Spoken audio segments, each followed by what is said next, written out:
What is up, everybody? Welcome back to another episode of Call Her Creator. I'm your host, Katelyn Rhoades, and today I have someone so special to introduce you guys to. I think it was like a year ago that I first heard Alexis talk, and I was like, who is this? And then I heard her story. And so I tell you guys all the time, ask for the cookie, shoot your shot. And so I did that thing.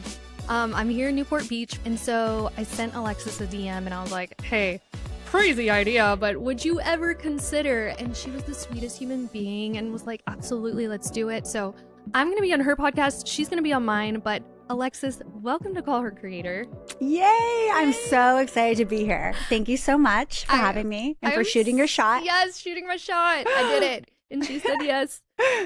So what I love about Alexis is she also is in like the marketing field, but she's trying to move into that self-development with her podcast Shift Happens. So make sure you go listen to that. I'm also, you'll hear me on there too. Mm-hmm. But she's an incredible woman, incredible story.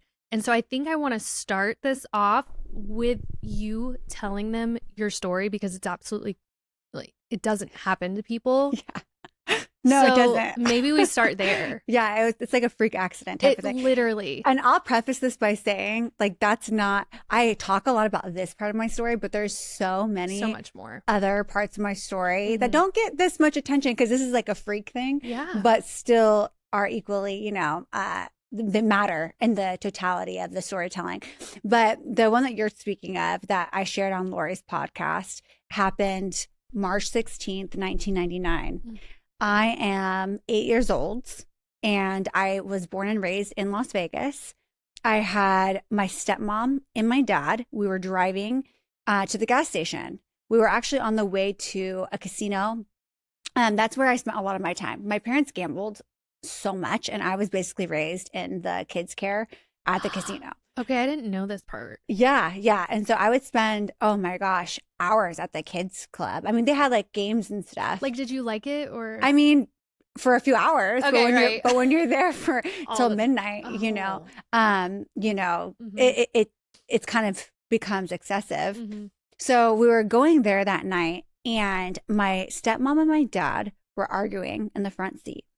And we talked about this on my episode with you, just not really wanting to be seen. Mm-hmm. We just want to be a little smaller. We don't want to ruffle any feathers. And so when they're arguing about my stepbrother and half brother, I have a blended family, my first thought is, well, how can I be the good daughter? How can I be in the good graces of my parents and be better than my brothers who they're arguing about? So I said, can I pump the gas? Can I pump gas in your car? I've never done that before. 8 years old. Never did it before. They agreed yes. My stepmom went inside the gas station to pay, because this is before you could pay at the pump. Yeah. My dad leans forward. We're in a two-door.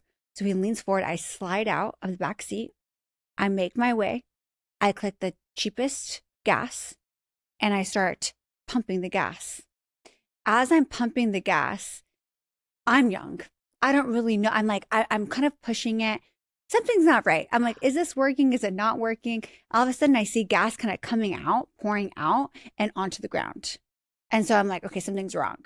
So I start yelling for my dad. I'm like, Dad. And he gets out of the car. And as he makes his way to about the back of the car, static electricity ignited the pump and lit the car on fire and lit myself on fire. And so in that moment, we don't know what's going on. I lost consciousness. My dad is trying to get me off from being in flames. There's a construction worker next to us. He has a big screen and he's wrapping it around me. And I regain consciousness. And I'm in this big industrial sink at the gas station. I see my dad laying on the ground. He seems like he's in pain. I look, it's my stepmom. And she was the one that I always desperately wanted love and attention from. My first thought was, I'm in so much trouble. Like, I'm in so much trouble. I just keep saying, I'm sorry. And I look down and just my skin is falling off of me. And I remember vividly thinking, well, I can't go to my school field trip tomorrow. Oh It was a mining field trip. I don't know. It was like a mining field trip in Las Vegas. And so I go into the ambulance. I was in a drug-induced coma for a month. They thought they might have to amputate my legs. They didn't know if I was going to live. I was so small. So the trauma to your body was a lot. I regained consciousness and I learned that I'm going to get airlifted to a special hospital in Sacramento called Shriners Hospital. There's also one in LA. And that hospital really saved me. I had to undergo over 22 plus surgeries. They ended up taking skin from my back and a little bit on my stomach and put them on my legs.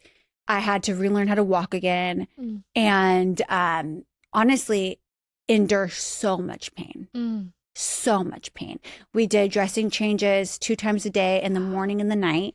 And so, and I don't want to get like too vivid, but to paint the picture, you know, think about when you have a scab and you take off an open wound and you put a Band-Aid on there and it hurts to take it off because the Band-Aid stuck. So every time it was painful? Yes. So think about your back or your stomach or your legs raw and having to change that gauze. So pleading with the nurses, pleading with them not to do my changes, and living in this hospital for 3 months, primarily alone. No mom or dad were there. I was there and I made friends with nurses. And that was they were in Las Vegas. So I'm airlifted to California and my dad and my mom, stepmom, they were taking care of my 2 brothers and working. And I was there. And now, again, I don't want to keep relating to the podcast episode we just had together, but I do mention it explains it. It doesn't excuse it. I used that phrase with you before off camera. And as a mom now, I'm like, how do you leave your child in the hospital? I don't get it. As a mom now, that is where all of this comes up for me too, with the crap that I've been through with my parents. It's like, as a mom now, can you imagine leaving your child in the hospital for, what'd you say, 3 months? Yeah. So 1 month I was in Las Vegas and then 2 months I was in California. So those 2 months is when I didn't. I saw my dad one time, probably twice, and then my stepmom twice, when she dropped me off and when she picked me up. Oh my God. Yeah. Okay, so you're in the hospital. You basically, these nurses are taking care of you. Yes, they become my friends. I was going to say, are you in contact with any of them? No, I was for a while. And even when I got a little older, I tried to find them, but I didn't have last names and I had some pictures, but it wasn't easy. Yeah. I'm surprised no one's honestly reached out to you now. I know. Like, I bet one day, one day you will. Yeah. Yeah. Oh my God. Okay, so you get through this monumental moment at 8 years old. How do you move on from this? And did you feel, okay, so something that we talked about in our episode was feeling like a burden. Did you feel when you got home, were you still feeling like a burden, like, oh my God, I'm so sorry you have to take care of me? Or how were you feeling? Interestingly enough, I had a very vivid thought of maybe my stepmom will feel bad for me. Oh, that's so sad. And will love me more because I'm in pain, which is so twisted to say. So twisted. But is actually how I felt like in that moment as an 8-year-old to actually turn 9, right when I got out of the hospital. And so it's this thought of, well, maybe they'll see like I have braces on my legs because I'm learning how to walk again. I have physical therapy. They had to hire a nurse to come to our house to do my dressing changes and stuff. My stepmom had to do my dressing changes. And so, and she did have empathy and compassion on me. It's not like she was, heartless. Yeah. She did definitely have compassion. And, I'd be crying at night because I'd be itching so much because when your wounds heal, they itch. And so I know that my stepmom had empathy and compassion, but I just thought my treatment would be better. I grew up in a very emotionally, sometimes physically abusive home. And so my nickname growing up was literally Cinderella from my stepbrother's friends and my stepbrother. And so when I'm talking chores, yes, I'm an advocate for chores. I mean, my kids, they're too spoiled. I'm like, take the trash out. Let's get going. I can't do it all for you. Okay. Yes. So I'm not saying, but to get the nickname Cinderella. Yeah. alludes to From the a fact child. that there was a lot more going on than just me doing some little household chores. That's just wasn't the case. And so, yeah, that was my mindset of maybe they'll feel bad. Maybe she'll feel bad and she'll treat me better and love me. And I just quickly found out that wasn't the case. And so that was a very, very quickly I realized, okay, Alexis, you can't, no one's going to feel bad for you. You know, and I almost wanted, I was like, okay, I guess I can't be the victim. You know, maybe I kind of wanted to, rightly sad. so. As you should have. Be like this huge. You were a victim. Yes, I was. Yes, exactly. And then I just realized, no, you have to deal with this. You have to deal with this. So what ended up happening is I ended up getting my pressure garments off because I had to wear like kind of garments for a year. And those garments help your scars from swelling and expanding. And so when I hit the 4th grade, my doctor was like, okay, you don't have to wear them anymore. So for a long time, I didn't really know that I was different because I had to wear like these leggings basically. So I'm wearing shorts, but with like leggings. You don't know that you're different yet until it was the 4th grade. And I put Post-it notes all over my mirror. And I said, you know, because I was going to wear shorts, you are brave, you are beautiful. You did them, not your stepmom yes, I did or that. your dad. No one even you prompted me to do this. Oh my God. You're brave, you're beautiful, don't cry. And I put them on my mirror. And that day I wore these like black shorts and a baggy like white sweater, I remember. And I went to school and no one said anything. No one made fun of me. But it was very clear I was different. You know, obviously everyone's looking. And it was in that day I chose to hide forever, like forever up until, you know, I did the work to be seen. But I made that choice for elementary, junior high, high school to hide. Wow. And that's why I'm so passionate now to help other women be seen. Not hide, even though you still kind of struggle with it yourself sometimes. Of course. Just kidding. Of course. And rightly so. Yeah. Of course I still struggle with being seen.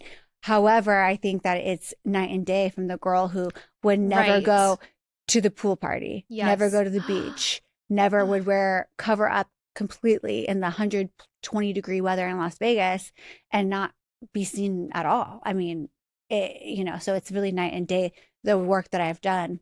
The work that you've done. And that's the thing too, is like you've chosen to do the work. There's a lot of people out there that will never get the work done because they are just like, nope, this is just how it is. This is how I'll be forever.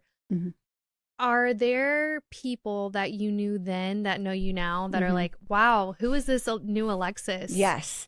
I mean, definitely my dad, but also I have a friend from Las Vegas. She was my best friend growing up. Okay. So I've known her since 6th grade. Okay. So she saw how my family life was. She knows. With my stepmom. She's the only one that really knows how my stepmom was. Even when we moved to California, she would come visit. So she knew how my stepmom was. She knew how insecure I was about this. One time, and this isn't her fault, I'll preface this, but I clearly remember her telling me that I would probably be one of the popular girls at school if I didn't have my scars. Yes, I know. And she didn't know, you know she didn't that mean way. it in that way. Yes. I don't, you know, we were so young. It was 6th grade, but she was just like, you're so pretty, you're so cool. But like, you'd probably be really popular if you didn't have scars. Oh my God. Yeah. And the fact that you still remember that Of too. course. Because you internalize that. Yeah. So then what happens? So you're told these things and you see other people looking quote unquote normal. And what do you decide? I want to be anything but Alexis, the girl who got burned. So I'm going to be the funny one. I'll be the stylish one. I'll be the girl that gets good grades. I'll be the partier. I started partying hardcore at age 14 to 19. Drugs, alcohol, sex. Oh, I was wild. I was wild. And it was to the point where I was like, I'm not happy with my life. And I justified it because I was always responsible. I worked at Subway at the age of 15. Walked to work, you know, lied on my application, turned the 5 to a 6, photocopied it so I could work at 16 for a worker's permit. Yeah. Became a sandwich artist at Subway. Oh, wow. Yes. Love that for you. Brought home sandwiches for me and my stepmom. Wow. Would pay sometimes our cell phone bills, would pay our electrical bill from my Subway money. So, you know, kind of doing these things, but then partying. So I justified it like, well, I'm doing all these things, but I might dabble in some coke, or whatever it is. And again, it was to escape my reality. It was because I wasn't happy with who I was. I wanted to escape and be this different version of me that I assumed other people would like better. I see that. Yeah. Than me fully exposed, just being confident in my body, because I wasn't. I relate to that so hard, because when it was harder for me back in my childhood, I still do this today. Like, I make everything funny. Yes. I noticed too. I do that too. Do you change your voice too? Someone, who was it? She'll change her voice. She said, if you notice that you change your voice higher or lower, it's you trying to make others feel comfy. So she's trying to now just talk neutral, because it's more like interesting. More confidence. And I was like, oh my God, I do that. Oh, I do so much. I do. Yeah. It's our trauma. It is a lot. I think a lot of it is empathy too for other people. Yes. I think we're thinking so much about other people and how it's landing on other people that we alter ourselves for them. That is exactly. And sometimes when I meet people who don't do that, I notice it. And sometimes it like rubs me the wrong way. But then other times I'm like envious. Like, oh wow, you don't care. You're okay. Yeah, you're okay not making me feel good. Yeah. It's a weird shift. I'm like, oh, okay. So that is so funny too. Yeah. And I noticed right off the bat with you too. So when I first got here for this podcast episode, I've flown across the country. And then I get in an Uber, I get car sick, I almost threw up outside, and then I walk in and I just kind of like lay down on the couch. This is my first time meeting Alexis, by the way. And like, I hold Alexis to a very high standard. So I'm like, oh my God, I'm just going to lay it all out for this girl. But she was so kind. You were just like, lay it out, girl. You calm down. You'll be fine. Like, you made me, now I'm seeing like, that's part of your trauma too. But like, that's a gift too. It is a gift, because you made me feel very comfortable. And honestly, I couldn't, guys. Imagine if it was someone like, Can you imagine? No, because there's other people. So we also talked about that aren't this. Like that. We've met people that are like internet personalities or like bigger people that they look really cool or nice or fun online, and then you meet them in person and they are not nice. Oh my God, Alexis, if you were one of those and I just showed up like that, you'd probably be like, who is this girl? Well, take your time. You'd be like, we had an appointment. Speaking of neutral tones, imagine if I was like, okay. Thank you. Thank you for not doing that to me. I'm like, oh, you're okay. I'm like, what do we need to do? She's like, you want a snack? I was like, no, I'm fine. Just let me sit for a minute. That's so funny. That is funny. Okay, so gosh, you go through this traumatic experience, then you're working, then you're helping pay bills. Can relate to that. I've given people money in my family. Oh my gosh, it's horrible. Like you're the one that they come to. Yes, and I had to cut off my stepmom, and that's why we don't talk anymore. I haven't talked to her in over a decade because she wanted money. And I was like, it's not wise for me to give you money when you haven't paid me back before. And our relationship was never good. I mean, like, she was very manipulative growing up. And so I'm like, I didn't really feel this. Like, at first, I was so manipulated that I would do it. I would like serve her and be at her beck and call. Same. But then when I got married, I think that was the shift. That was the shift for me too. I told you my husband is my knight in shining armor. Like, no, you're not going to take advantage of her. Like, my mom kind of backed off. Me and my mom have been bickering since like me and my husband got married. But then once we were married, my husband kind of put her in her place one time. Mom, if you're listening, you know I love you. Eric loves you too. But like, he had to be like, hey, we're not doing this anymore. Yeah. And sometimes you got to have someone like that. I think it's so important. Let's go back to, you helped pay for a bill. How do you get out of this situation? You're partying, you're doing all like, how does someone that falls deep into that hole get out of something like that and become what you've become? Okay, so going back to earlier childhood, my mom died. My real mom died. Okay, we did not talk about that. Yes. So, how old were you? Because I keep saying stepmom, right? Yes. So my real mom passed away when I was 2 of breast cancer. Oh my God. She was 32 years old. Oh my God. Yes. And so my brother, half brother, because again, a blended family, this is my half brother is my mom's son that she had before she married my dad. Oh. When she was dying, she asked my dad to take care of my brother. And he did? Yes, because his dad didn't want him. Oh my gosh. Yes. And me and my brother are close. Okay, good. Now. Yeah. Okay. Yeah. But we kind of fought because we were so hungry for my stepmom's affection that we kind of were pitted against each other. So yeah. So, but anyways, I say that to say, she passed away. My brother was 6, I was 2. Oh. So now my dad has 2 kids. My stepmom was our across the street neighbor, and she had a son. Oh my God. Yes, and This so I is think some my Jerry Springer. yeah, yeah. So You need a TV show. I know. You definitely. That's why I have a We're podcast. gonna work on that. But it's funny because I always feel like people know my story, but then I realize like I obviously share it on the podcast, but I think I need to talk about it more on the podcast because I realize like people are like, oh, wait, you have a really crazy story. I'm like, yeah, that's why I have the podcast. That's a wild story. Yeah. So she comes in. I think my dad was in so much grief because of the love of his life died. Yep. Here's this woman coming in, helping pay bills, helping rescue him from having a 2-year-old and a 6-year-old.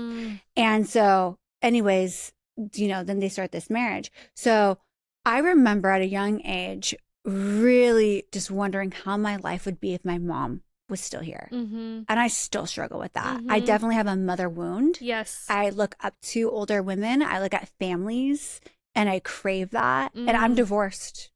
And that's also where it's kind of there's a grief there too, because now my kids don't have that family. But I always wondered like, how would it be if my mom was still here? And with that, I would kind of question heaven or hell. Very young age. I always wondered, is there God? Is God real?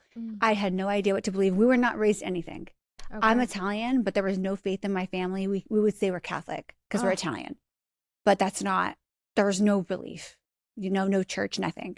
So Jehovah's Witness would come to our door, Mormons would come to our door, and I would talk to them because I just didn't know what to believe, right. And so through that curiosity, I would get invited to some Christian things here or there.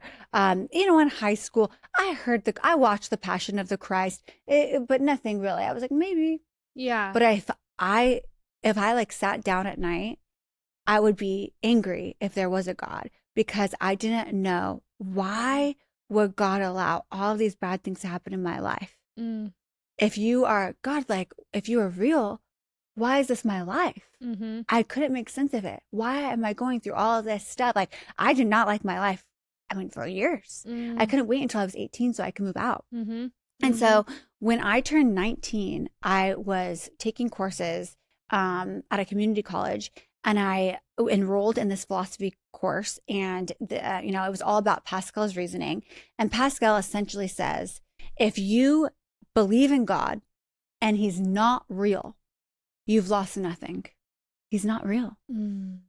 If you believe in God and he is real, you've gained everything. If you believe in God, or if you don't believe in God and he's not real, nothing. What do you have to lose? You've lost nothing. And if you believe in God and he is real, you've lost everything. So this is a philosophy class. This is not Christian, nothing. Okay. And again, I'm partying. I'm a little wild at this time. And so I looked at my best friend and I said, maybe God's real. And that was kind of the start of my journey into who is God.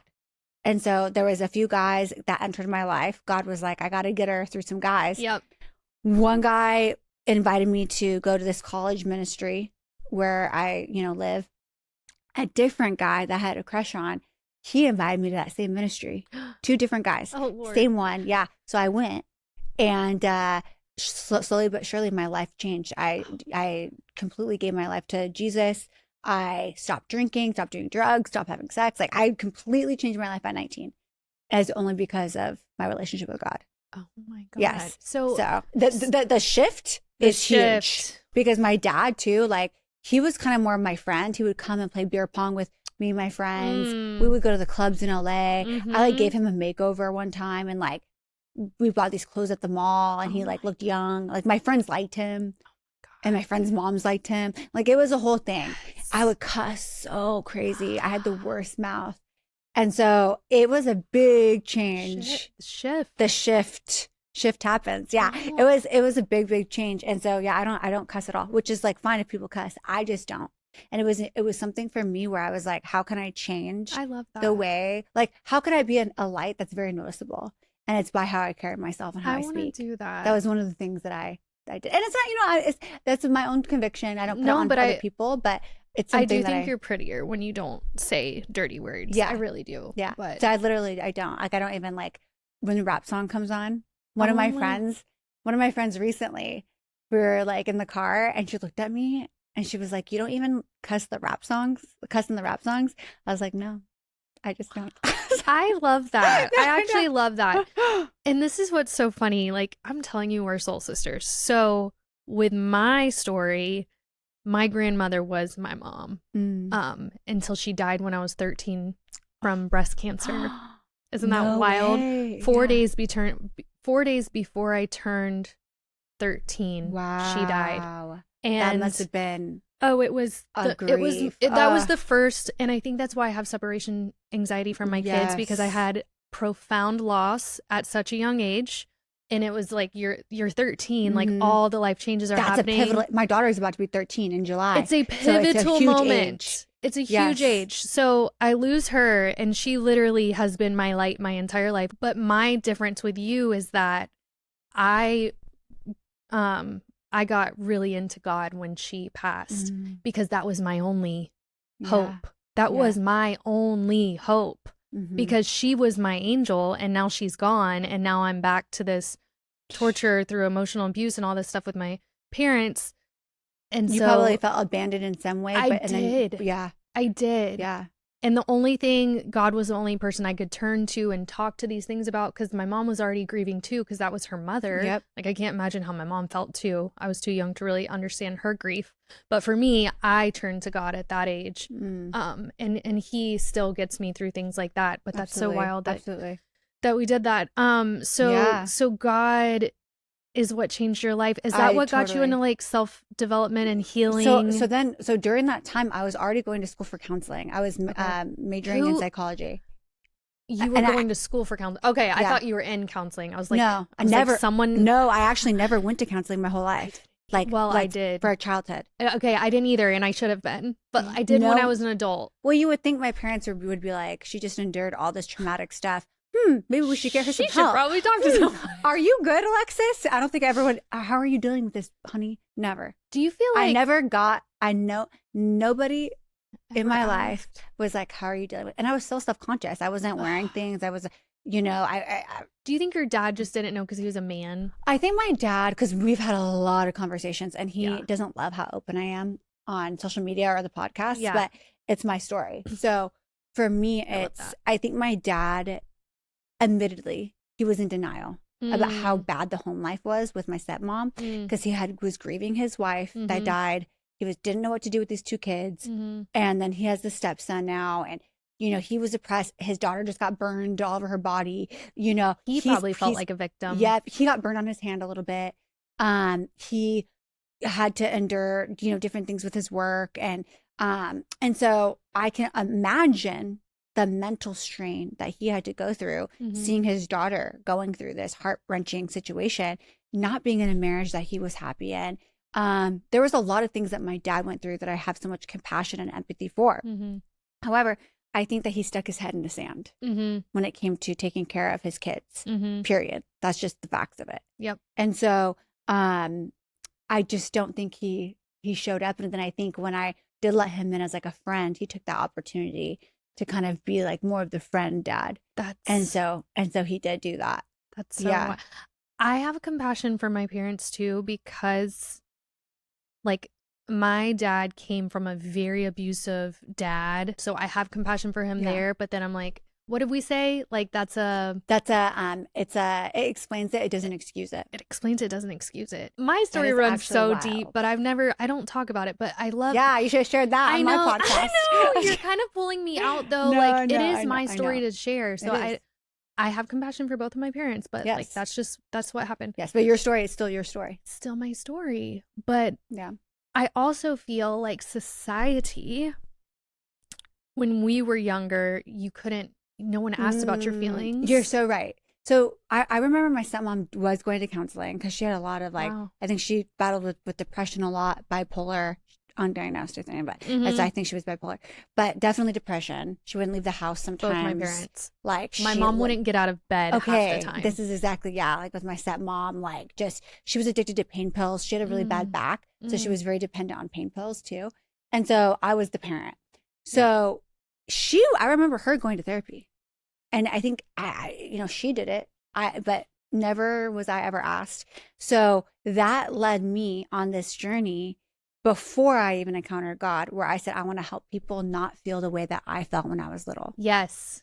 And so because of that, that's why I went to school for counseling. Okay. So then I ended up going to actual, like, first I was in community college. Yeah. And then I went to California Baptist University, which is a Christian school. And I graduated with behavioral science, bachelor's in behavioral science. So my journey was, I decided, am I going to go to FITM for fashion design or interior design or something creative, or am I going to pursue counseling? And I ended up choosing counseling. It was only because my daughter, I ended up getting married young, 22, had my daughter 3 months later, got pregnant 3 months later. Okay. Had my daughter a year later at 23. And I decided I didn't want to go back for my master's. So because of that, I started a hobby, which is called The Shift Creative, which is my design business where we build and design sets for brands. Okay. But that just came from a hobby because I didn't want to go back to school. Okay. With my newborn. Okay. Okay. So so full circle now I coach, which is a form of counseling, and I help women be seen, and I help people share their story and move from being insecure to confident, right? Because that's what I did not have as a little girl. 1,000. And that's what I'm doing. Like, I'm sitting here talking to you. That's what I'm doing. I'm helping people use social media to be seen because I want people to be seen. Yep. I want their story to be heard. Do you think yours is definitely like you do so well, like, because you want people, you're definitely using like social media, right? Whereas like mine, the component, it's not even, you don't have to be on social media, right? It's more that internal work to be seen, like even just with your friends and family or just with a stranger. So they both go hand in hand though. They do. Yours is just a lot more on the camera. Do you think that now that you do believe in God, do you think that traumatic things that happen to people serve some kind of purpose for their story later on? Like, do you think that we had to go through that to be who we are today and serve the people? I definitely do. And here's the thing. Do I pretend to have all the answers to all the hard questions? No. Do I believe that we have a loving God who, cares so much for us and has our best interest? Yes. Do I believe that we also have free will in this world? Yes. And what does that mean? That means our parents are going to fail us. That means we are going to fail our kids. That means there's going to be relational fallout. There's going to be relationships that don't work out, that maybe are, maybe are traumatic or, whatever the case may be, because we live in a fallen world. So that's what I believe. God does not make us robots. He gives us choice. Choice. And so we get to choose. God created us and he gives us the gifts and he allows us to go through certain hardships and pain. And then there's also, the fallen world, aspect of it. But we do get to choose how we are going to use our pain. Are we going to use our pain for purpose, or are we going to use our pain to be a victim? Are we going to use our pain to hide, or are we going to use our pain to be seen? Right? And so I think there's a big difference there. But I absolutely believe that God wants all things that were meant for evil to be turned for good. For good. And that's my stance on it. I love that. So then, okay, so you go through all of this. Then you have your daughter. Yeah. Then my best friend died. So like my best friend died right when I became a Christian. So that was that was the devil saying, "Hey, I'm gonna test your." And he faith. did. She was driving and she fell asleep at the wheel and she hit a tree. And I was 20 or turning 20. So I was still 19. 19 was a big year for me. And she wasn't even 21 yet. And she passed away. And I had a choice then too. Am I going to go and party like I used to numb the pain? Or am I going to hang out with, it was like my new Christian friends and like pray over her crash site. And I opened up my home for her family and I had her reception like at my house and just like all these things where you do have a choice, and it's all the small little decisions in your life that make up who you are. That was a big loss. But I believe everything's divine. At first I didn't think we were even going to have this conversation today because there was a whole bunch of podcast studio drama. Yeah, you guys don't even know. Yeah. And then, I don't know, just everything else. And so I thought we were going to cancel. So I do believe in divine appointments. And I do believe that you reached out for a reason. You heard my podcast on Lori's on her podcast for a reason. I believe that you were allowed to go through things, and so was I. So we could sit here today, and so that we can have this conversation, and that in our healing, others will be healed. And we're not claiming that we are perfectly healed. We will never be perfectly healed or arrive on this side of heaven ever. But with the information that we have, with the work that we've done, we're able to say, if I can do it, so can you. Let me show you what I know so far. We're always learning. We're always growing. What I know so far. I like what that. I know so far. That's it. And this is what I like too. So we both have had profound loss, like it just said, all the things, trauma, but we've still built really beautiful businesses. And it doesn't sound like you had a step up or a silver spoon either. No. And she's worked with incredible women. I'll let you say. Let me say. Let's kind of talk about. I'm gonna walk into the light. Yeah. Can you walk into your light and tell them what you do now? What have you built? Yeah. And how did you do that?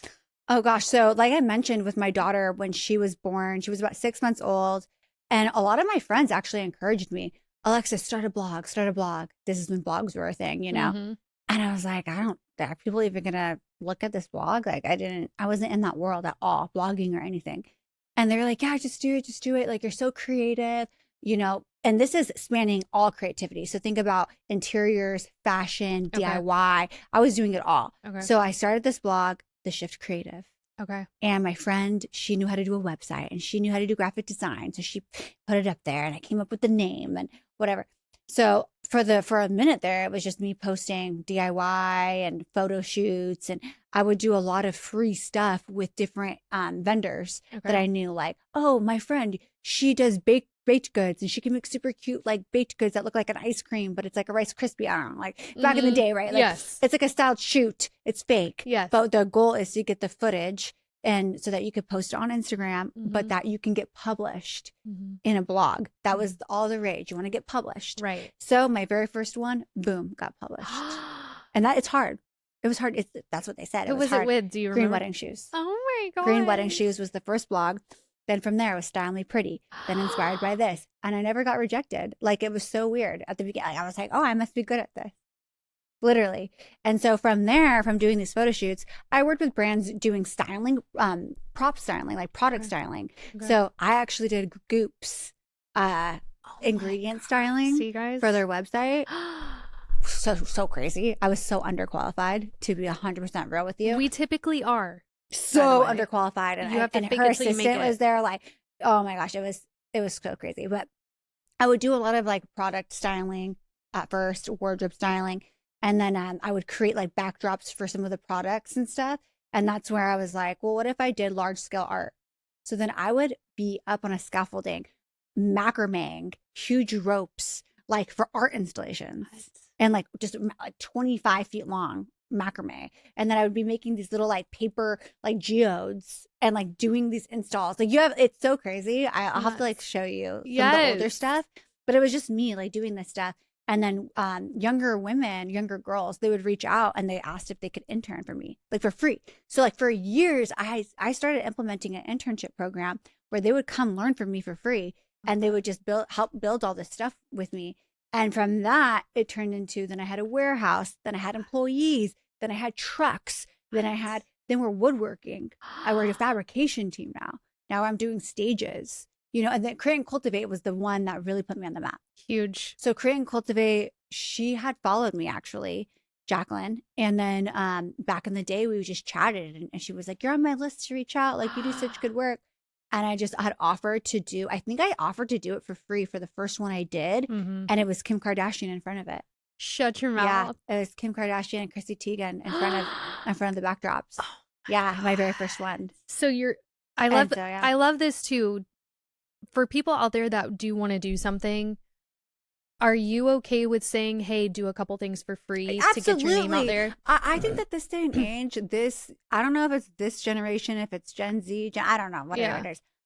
I don't feel like there's an initiative to hustle and to work. I don't. I'm saying that out loud. I don't feel like people recognize how important it is to do stuff for free. We're all about know your worth. Listen, I get it. Know your worth, but like to get your foot in the door, sometimes you have to freaking do some things for free. I've done it. Like I've done it. I'll still do it. If it was a good opportunity and I would still do it. Yeah.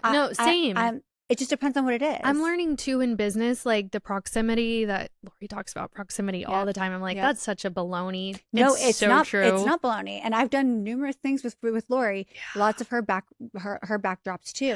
And I'll, because we're, friends now, I'll heavily discount it to the point that, I'm not really making profit, but I'm doing it because I know the proximity. I know the people. Get in the rooms. So you get in the rooms. And I feel like it is kind of lost on this new generation. I noticed that shift after COVID, especially with my intern rounds. They weren't as ambitious. They wanted a stipend. They wanted to get paid. I'm not saying that, listen, everybody, don't come at me. I understand. But you know how many non-paid internships there are? Going to New York, working for a fashion magazine, you think all these interns are getting paid? Absolutely not. Like, maybe some. Yes, times are changing, but like, shoot, I'd put in my, I did too. So I did too. And now I'm thinking, like, you should too.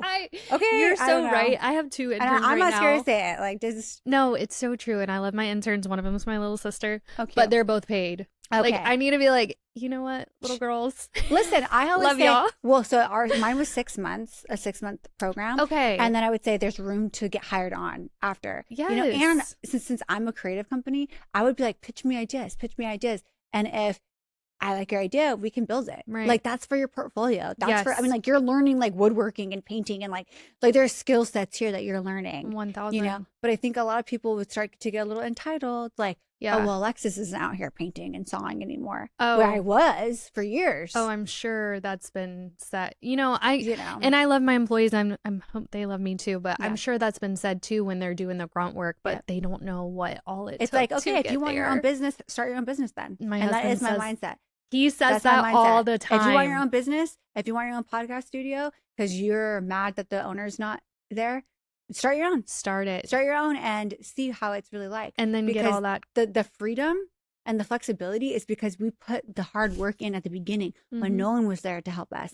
I was painting, sawing, sweating, lifting plywood into trucks with my husband at the time. Yeah. Like with my 2 kids, my 1 daughter at one point, with a little bit of hired help. I mean, like, you have to build it. You have to put in the work at first. So I think sometimes with interns and employees, they see you where you are at now and they just think, oh, you're making so much money and you're just sitting back collecting. And I'm not really making that much money, but I'm the one that makes this business go. Well, sure, you probably do make the business go, but you weren't there at the very beginning to see how everything actually was, And you got to think too, like, think about all the things we teach them as well. Like, the girls that work for me, I've taught them everything I know. So at the end of the day, like, you're walking away with valuable insight. So much value. So that's a tangent there. But yes, I built it. I mean, the whole team, warehouse, the whole thing, worked with, yes, I've worked with Puma, I've worked with Disney, featured in Martha Stewart. I was actually in a whole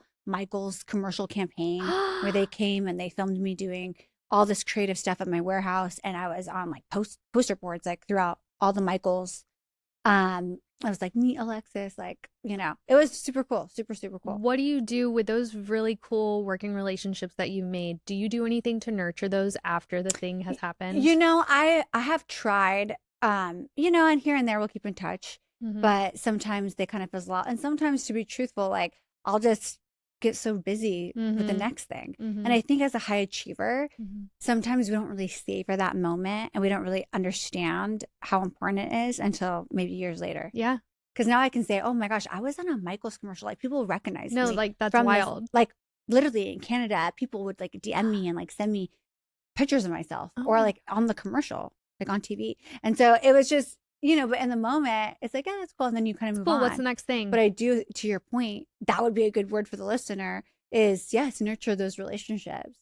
Sometimes I think, and even now, sometimes I'm like, well, I don't savor it. And I don't savor either. Like for my next job right now, I'm doing Kardashian Closet. So we're doing this whole revamp and it's going to turn into Kardashian Closet. Kardashians will be there selling all their clothes and like, because that's what they do. Wow. They like sell all the like Birkins will be there, like all this stuff. Wow. And I'm transforming it. And I just got the email yesterday, like going over the details. Congratulations. And but what's wrong with me that I'm like, that's freaking amazing. But there's a part of me that's like, you're like, like, I'm like, it's fine. What's next? Like, and I don't even mean that in a cocky way. I almost mean that Yeah, I think You're it's trying to downplay it. that. You are. That, but also I think because my heart is so much for what I'm doing now currently with the podcast and with the coaching. Can you tell us about that too? Like, Yeah. you've built a really successful business, but you know that your heart is really on the podcast side. How are Yes. you juggling both? It's hard. It is there so balance? hard. Is there not There's balance? a balance in a way because I have scaled back with the creative agency. But you know, I'm taking on like these big jobs like the Kardashian Closet and stuff like that. But that comes so easy to me, the designing. And have you read the book The Big Leap? Mm-mm. Okay, so you should read it. Okay. So it's zones of genius Yep. or zones of excellence, zones of competence. My zone of excellence would be my designing and my eye for creativity. Everyone's like, you're so creative. You're so creative. Like, that's how they want to introduce me to everybody. Yes. She's worked with Create and Cultivate. Oh my gosh, she's worked with Yes. Okay. My zone of genius, I think, is in making people feel safe and comfortable enough to share their story and help guide them through using their, you know, pain to purpose. That I would feel like is my God-given purpose and calling. There's a difference. There's something that you can be very good at and you could be well known for it and you could be making a lot of money doing it. But when you know, like, you know, when you lay your pillow at, you know, when you lay your head on the pillow at night, that you are made for more. Are you seeing into my soul right now? There's a whole other pivot.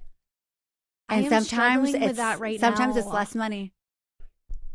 And I'm not saying it's never going to be, but right now I'm at a podcast studio. I'm paying money for it. Right. I'm not making money on the podcast. Right.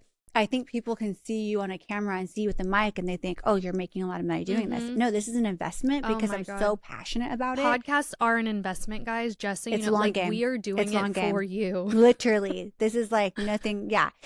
So I'm using it as a tool, obviously, to make connections. A lot of my guests will hire me on the design end. Yeah. So sure, I'm making money on that end of things.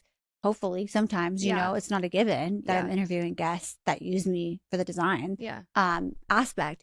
But my heart is, and my God-given purpose is to help women be seen for who they are, to thrive, to be confident, to be empowered, to love themselves and to give them the permission to use their story. And it doesn't have to be on a podcast. Could be.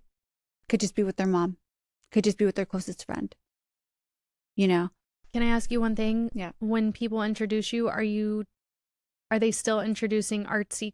Yeah. The creative Alexis. Are you? Which I'm pivoting. I'm trying to not even identify as much. Not that go to theshiftcreative.com, see my work. Hire me. Right? Okay.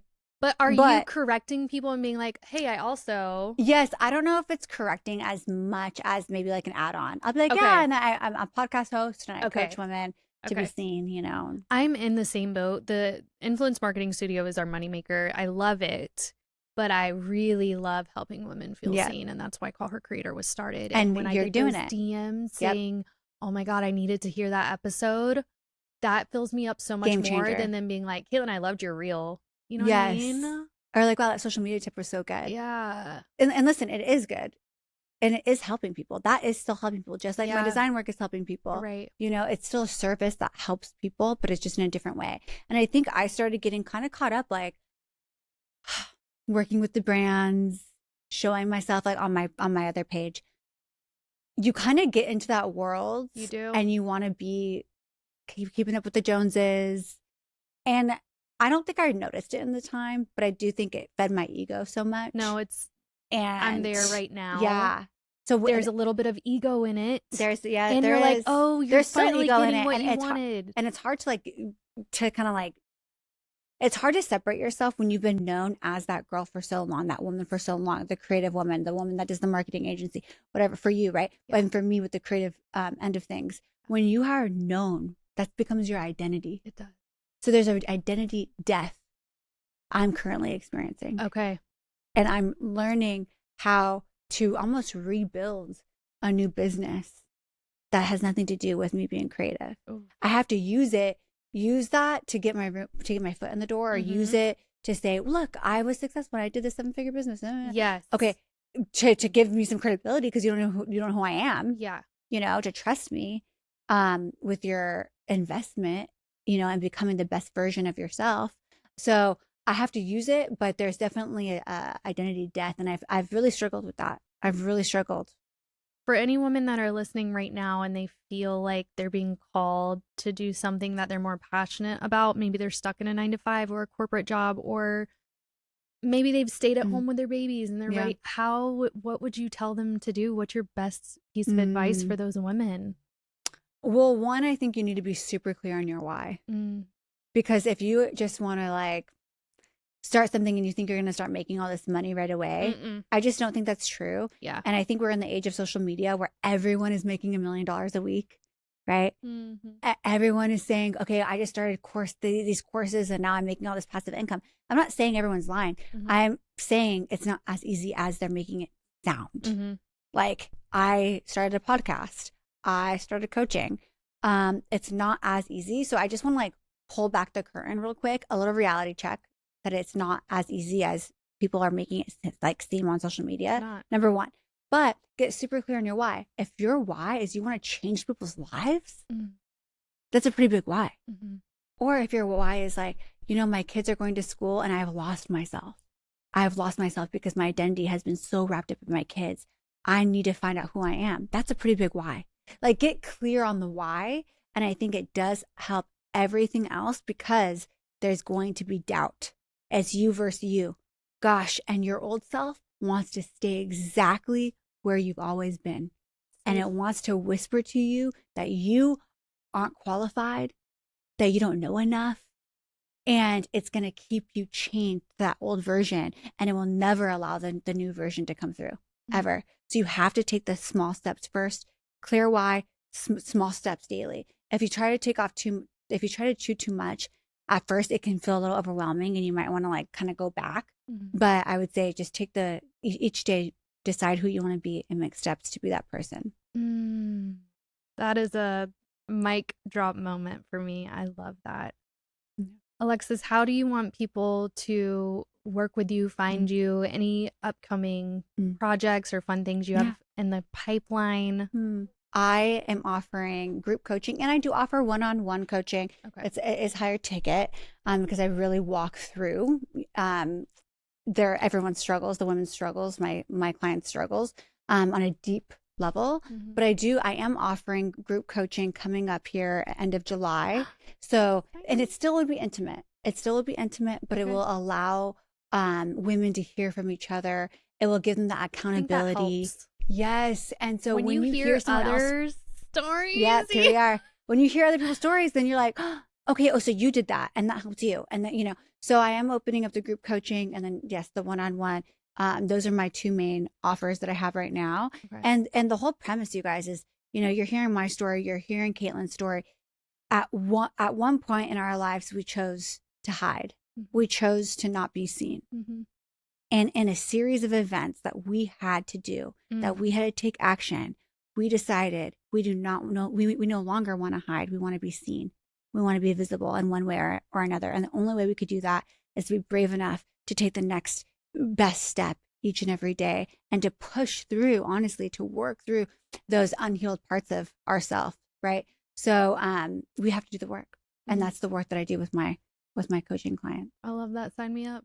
Sign me up. I have so many girls that need you. I know there's a ton of DMs I get too all the time. Like, I know we needed your voice today, so I'm so grateful that you said yes to me. I'm so glad I took a chance on you. Thank you. Thank you so much. Thank you. This is awesome. And if you guys want to follow Alexis, I'll put all of her stuff in the show notes for you guys. Follow her, send her a DM. She checks them, she replies to them, and get into that coaching. But thank you so much for today. Thank you.